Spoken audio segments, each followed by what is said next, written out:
So this is the watering system for the strawberries.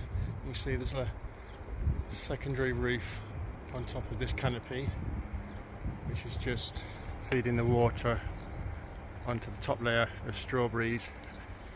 So they've all got vents here, holes, so they're all dripping onto this bottom one, and then they've got holes, so it's dripping onto the bottom one. So they're all angled, so they should be dripping at the top of the planters.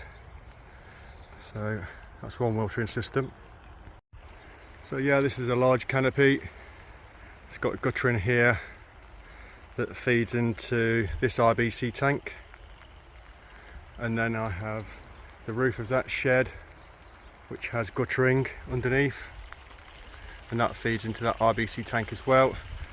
And then this is a new roof because this space was wasted, so I put a new roof on, and that's angled into this guttering, and then this roof of the shed with guttering all around it, and they all feed into this RBC tank behind.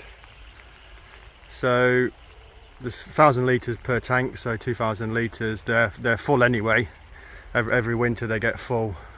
It's just the odd day we get rain in summer, that's when I need all these roofs to help out and get as much rain as possible, because we don't have a water supply here at our allotment.